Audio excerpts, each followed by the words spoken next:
did update the windshield. I had to. Okay. Now we got me and Ruben over there. So, okay, Ruben. There you go. You are helping me with the car. I was already told you were on your way down here to help me paint it, so I'm waiting. I'm waiting, Ruben. Come down here, Ruben. I'll put you to work. You'll never be the same. How's it going, guys? Came back out here again. Did a little more sanding. Got the most of the roof sanded.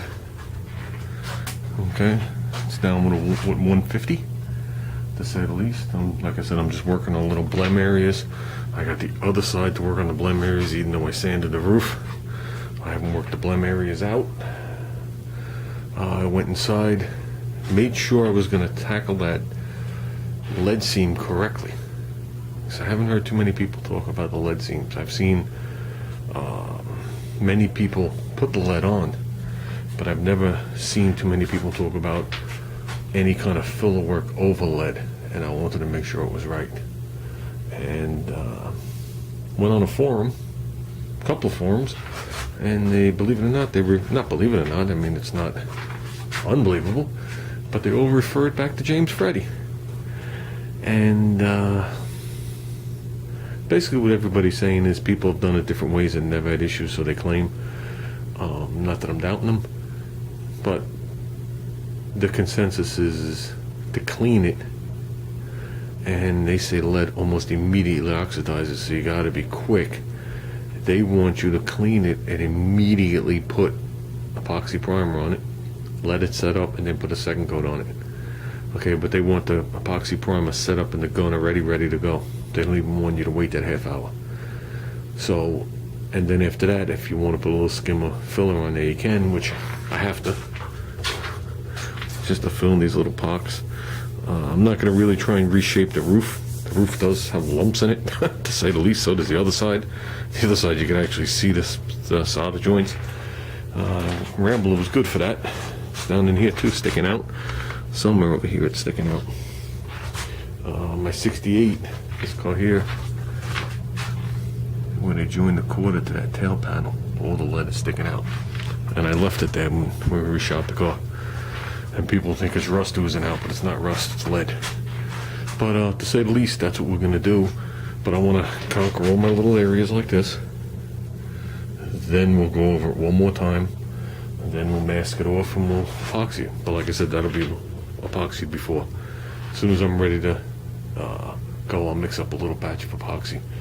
Maybe I'll do it in the Harbor Freight gun. And we'll do it. But we're doing good. We got some of the channels sanded. We just got to do that corner. So like here, that's just a matter of scuffing it. And we're getting it. We're getting it. A couple more hours. A couple more hours out here, we should be good. We've come a long way with it. So I got the exhaust fan going. Place filled up like a cloud before. I had my respirator on, I just took it off. Made sure the smoke was long gone, or the paint dust. Not sure what this paint is, I gotta look it up. So I'm not sure if it was lacquer or an enamel back then. But I can tell by the paint code. Which is on the door. Which is over there. Yeah, we ain't worried about it right now. But I think that's going to be it for tonight. This time I'm definitely calling it quits. Tooth feels better. But I do have to have a root canal. Just waiting on, I'm on a waiting list. Because the next appointment is 2 months from now.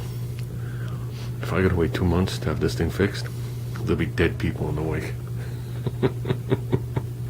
Just joking.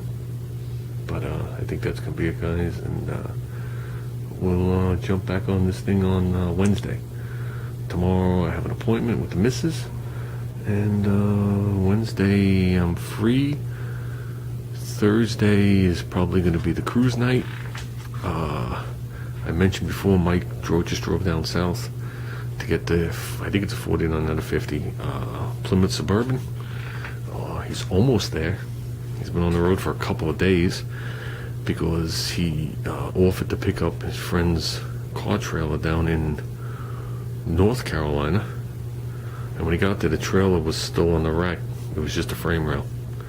So he waited there 6 hours for them to assemble it. He drove down the road and pieces started falling off it.